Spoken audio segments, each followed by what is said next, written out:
Hello, today's video is a little bit different than what I normally post, so bear with me. I wanted to tell you about this thing I made. It's a really big thing, and it's taken me 2 years to get to the point I'm at where I have released it out into the world. So this thing that I've made is based on a club that I run at my local primary school. It's a special club. I call it Prism Club, and it is specifically designed for neurodivergent children. So these are children with autism, with ADHD, with perhaps anxiety. And at its core, Prism Club is kind of social support, but we also do crafts. And because, as you know, if you're seeing this video from my channel and you're familiar with my work, crafts are how I deal with life. I know I don't think I've ever really said this outside of Prism Club stuff, but I'm autistic and I have ADHD. Both of my children are autistic, and ADHD is very probable, to be honest. But they are both diagnosed with autism. And so this is a subject that's very, very close to my heart. I've been parenting for over 13 years, children with extra needs. And a lot of these activities I've kind of developed at home, and a couple years ago rather, I brought them into the school. There's a whole video on my Prism Club website, which I will link below, where you can see my face explaining more about Prism Club itself. But here I just wanted to show you some of the activities very quickly and just ask if you have any capacity to share this. If you know of other schools, it's a free resource for parents, for teachers, for carers, for anyone who loves a child who might be struggling. And again, like, these are designed in my mind, all the activities I have linked to neurodivergence somehow, and that is all on the website, like how that links in and ties in. I've made so many videos, so many videos. Basically, I spent all of January getting this out there, so I just need help spreading it around if you can. But let's get to the stuff. I've got a spread of stuff. Obviously, a lot of these things I mean, I didn't invent, obviously, God's eyes. Most people are familiar with doing these. I have a printout that relates to this, which I can show you later. Kids love this because it's tactile, it's not drawing based, you don't need to have artistic talent to be able to do this. It's repetitive, which is something I found as a child I really enjoyed doing, with the repetition and the beautiful outcome and the feel of it. Anyway, there's also a printout that goes over a bit of the history, how it links to the Huichil tribe in Mexico, how it relates to old-timey Scotland even. They had their own version of this, which is quite interesting. Anyway, so I cover things like that. I make printouts. This was a craft or an activity based around making badges, and I've got 4 different ways to make badges. We've got scrappy ones, which are quite tactile, working on mini skills of sewing. We've got, these are just laminated and with a pin back glued on, and these are 2-part badges that you snap together. I tried to make all of the things for Prism Club very accessible, and these ones are made of bottle caps, so there you go.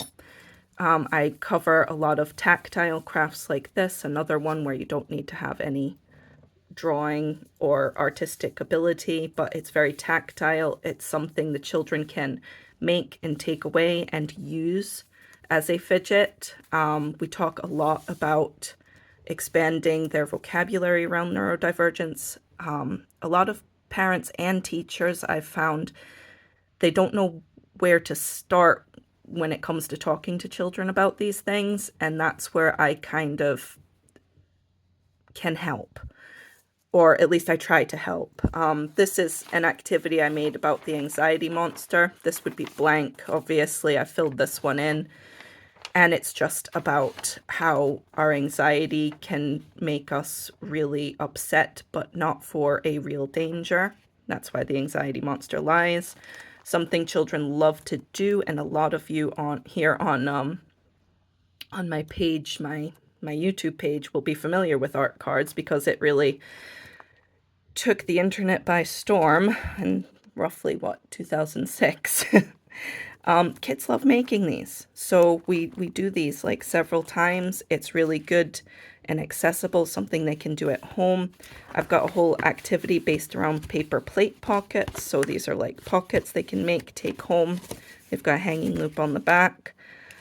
Things like this. A lot of these activities can open up conversations about how children are feeling in their bodies, in their brains, how they can communicate in different ways, because we can't always speak when we are overwhelmed or, you know, overstimulated maybe.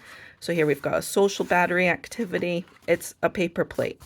And all the printouts are on my website. I'll show you some of them in just a minute. This one's an emotional battery. I've had some really good results with this activity in terms of getting children to put their feels into words.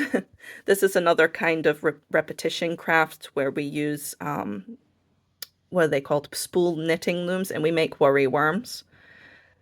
So this opens a conversation about worry worms, about tactile stims. It's just a good, accessible craft. It also opens up a whole world of, what do we call it? Fiber arts for kids, you know? It's really easy to get started and make something, and that can open up a whole plethora of interests in, you know, knitting, crochet, cross stitch. It can start very small with something like this that's very accessible, very easy. And it does tie into neurodivergence in so many ways. I'm not going to list them all. I do have it all, as I say, on the website I made. I spent a very long time. Like I said, again, it's 2 years in the making. We've got sensory bottles. So that was a good craft. Not as inexpensive as most of them, but you can do this with upcycled materials that you basically get from your bin. So yeah, we've got these kind of things. Tactile, we've got drawing things. It's really a good mix. Now I'll show you some other examples. There's an Imaginarium terrarium activity where there's all these shapes and a jar, and you cut out the shapes and you arrange them. I'll show you what the printouts look like in a minute. But these are just, this is a really good activity for discussing things like nesting, what we need to feel safe, and it's also good for just like mindful coloring, for anxiety, creativity. It's quite good stuff. Here's another drawing-based activity where we use a D20. So that's a 20-sided die. And we have a list here that I'll show you. So for the creature type, the creature theme, the accessories, the bonus theme, you roll a dice, and then you get a sheet like this. Apologies for this being a bit of a mess. And you fill in the things that you rolled, and you name the creature. You can put additional information about the creature, and then you create the creature in the drawing space.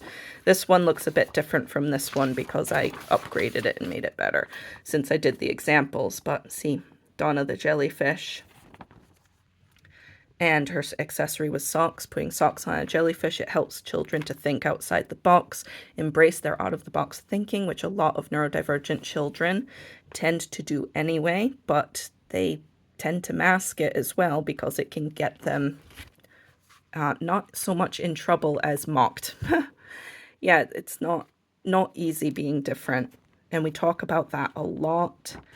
Here's another one that I did with that activity. So it's also a great activity because on the flip side of out-of-the-box thinking, which a lot of us are prone to, is rigid thinking. So it's breaking out of rigid thinking patterns, and doing activities like this help. They're also great if you just want to draw, but you don't know what to draw. So I go into that in great detail, as I say in the video on the website. So this is another activity. I can't find the bottom of it, but this is like a make your own comic. So this is based on the work of Elise Gravel. I kind of do a whole lesson about that, maybe 2 times a year. This is one I made, When Do I Feel Proud? I'm still working on that one. You can cut it, make it smaller. So it's like a how-to or something about your emotions. I always leave everything open. This is back to the Imaginarium terrariums. We have the jars, and this is what the printouts and this is all just free resource. All the printouts I've created are all available to download. And as I say, this is just a great way to open up a lot of conversations, or just bring kids together so that they can kind of, interact with one another. Because bringing neurodivergent children together is really important. And that's how Prism Club started. My oldest was feeling like they were the only one with the brain like they had. And we did something about that. They needed to meet other kids who were like them. And it's really quite powerful. And speaking as a child who grew up neurodivergent, excuse me, but was late diagnosed. I was diagnosed just last year. I knew I was autistic for some time, but I was formally diagnosed last year, and just thinking like I could have had a lot more friends if I just had the support and meeting the people who were like me, because it's really difficult to relate to people who don't share your neurotype sometimes, especially when you're a kid. So we do these things called decompressing signs as well, where there's a printout with this illustration, and it's something that you just cut out and laminate, and a child can use this in their room. Here's one that my daughter made on, there's also a blank printout. So this bit, it has the words, but this is all empty, so they can interpret it how they like, and they use their picture clues. We talk about picture clues, we talk about decompressing, we talk about good communication with your trusted adults. Here's just some more of the printouts to show you what's available. This is the buttons and badges one. So this is what you give the children. They can color these in, cut them out, make them into badges, or use them as inspiration to make their own. This one is the anxiety monster activity, but I've not filled this one in. This is what it looks like empty. It's got a good little synopsis on it. This is a delightful 90s blast from the past craft. And kids love it, and it's very fidgety, very stimmy, getting back into those fidget and stim, but also into repetitive crafts. Kids make one of these, they want to make loads. They love it. They absolutely love these. And this is just the sheet that I make to go with it, so they can lay out their pattern, and then we can string it up. So that's like a big part of it. Here's the printout for the God's Eye activity, where we go over the Indigenous references, how to do it. And there's a nice little bit to color in as well. This is the paper plate pocket printout, where you've got space to doodle. You can color in this. There's kind of an example and some inspiration there. There's a whole activity we do when we make shapes into something else. So this is another thinking outside the box activity, but also breaking out of rigid thinking activity. So we have, this is obviously an acorn. We take the shape of the acorn, turn it into something else. How can we think about this differently? Your turn. But there's also, what I do with the kids is I use these wooden shapes, and we do our own on different paper, and this is just kind of the printout that goes along with that. And this is the decompressing printout that goes with the decompressing signs. We have our picture clues. We have all these different ways of saying I need to decompress. So that's about communication and whatnot. So yeah, that's that's pretty much all I have to say about this. I know this is a lot different than what I usually show you, but it is something that I have been actively working on for the last 2 years in the background. It's part of why I don't post as much as I would probably like to, because this has kind of stolen my hyper focus and my brain. And I've made it into that free website, which is linked below. Please share what you can if you think it will help young people in your life. Share it with your schools if you want to. Just get it out there. It's good stuff and it works. The relationships I've seen children develop in Prism Club have been really, well, long lived, let's say. They carry on throughout schools. These kids who maybe didn't have friends before have friends, and that's what it's all about, as well as getting children to learn more about themselves. So, yeah, I explain all of that probably better than I have here in my other videos, which are through the website. So, yeah, check it out if you're interested. Spread it around. Thanks. Bye.